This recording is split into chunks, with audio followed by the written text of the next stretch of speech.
हमारे सामने ये एक खाका बना हुआ है जो कि कुछ रोमनी में नंबर बता रहा है और उनके बराबर अंग्रेज़ी के नंबर भी लिखे हुए हैं।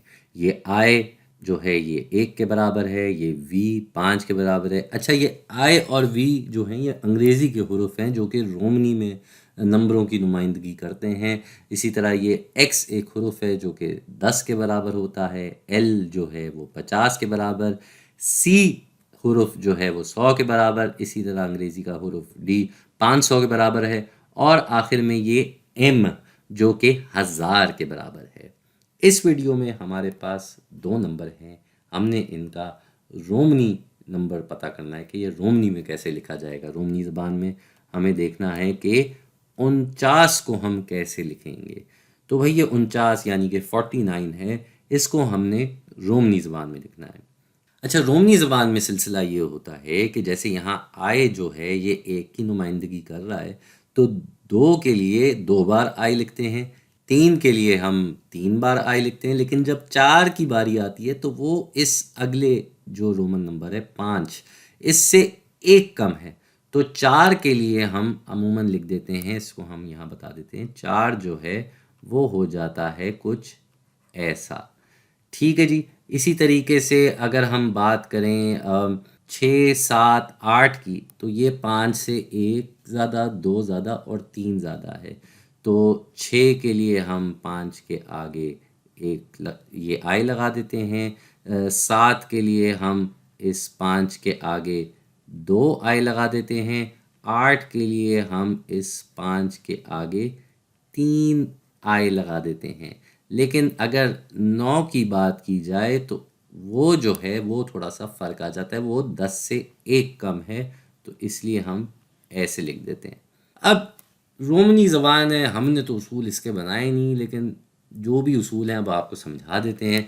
इसी तरीके से अगर 49 की बात की जाए तो सबसे पहले दिमाग में आता है कि क्या हम इसकी बाईं जानिब ये एक आई लगा दें।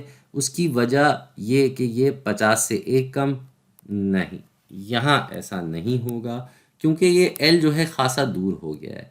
तो इसके लिए हम क्या करते हैं, हम इस 49 को देखते हैं कि ये 40 और 9 को जमा करके बना है। 40 और 9 को जमा करके बना है। 40 अलबत्ता ऐसे दिखाया जा सकता है कि 40 जो है वो इस 50 से 10 कम है। तो 40 के लिए अगर हम ऐसे लिख देंगे तो ये सही होगा। ये 50 से 10 कम है। अब इसके आगे हमें 9 लिखना है। 9 हम देख चुके हैं कि 9 इसके बराबर होता है। तो यहाँ इसके आगे 9 आ जाएगा। तो ये हो जाएगा भाई 49। अगला नंबर जो हमें देखना है वो है ये 79, 79। इसके लिए हम क्या करेंगे भाई, 79 को भी हम इसी तरह तोड़ देते हैं। ये जो है असल में 70 और 9 आपस में जमा हो रहे हैं। 70 और 9 आपस में जमा हो रहे हैं, तो 70 के लिए हमें क्या करना होगा, 70 मज़ीद हम तोड़ के लिखेंगे। 70 जो है वो 50 में 20 जमा होके 70 बनता है।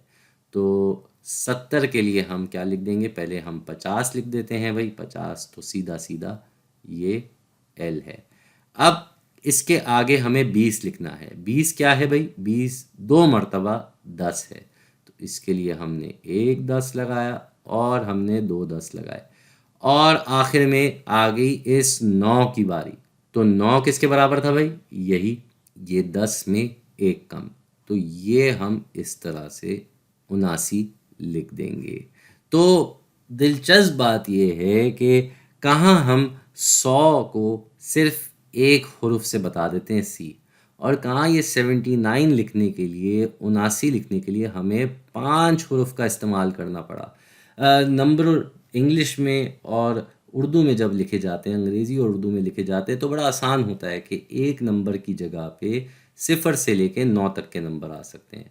2 नंबर की जगह पर फिर ये हो जाएगा कि इधर भी 10 तरह के नंबर आ सकते हैं, इधर भी 10 तरह के नंबर आ सकते हैं। तो हमें एक बड़ा एक तरीक़ेकार चल रहा होता है। रोमनी ज़बान में ऐसा नहीं होता। अलबत्ता रोमनी ज़बान में आप देख सकते हैं कि ये 79 79 लिखने के लिए हमने 5 नंबर क्या हुरूफ की जगह ले ली, और 49 जो कि इससे छोटा नंबर है, उसके लिए हमने यहाँ 4 हुरूफ की जगह ली। इसी तरह 8 जो कि बहुत छोटा नंबर है 49 से, उसके लिए भी 4 हुरूफ की जगह बनी। तो ये थोड़ा-सा कुछ इसमें है, ये एक तरीक़ेकार है। अब बना हुआ है भई, रोमनी ज़माने की बात है, बहुत पुरानी बात है, तो इनसे कुछ हम गिला-शिकवा भी नहीं कर सकते। अब जो है वो यही है, और इस तरीके से हम थोड़ा बहुत रोमनी ज़बान को समझ सकते हैं।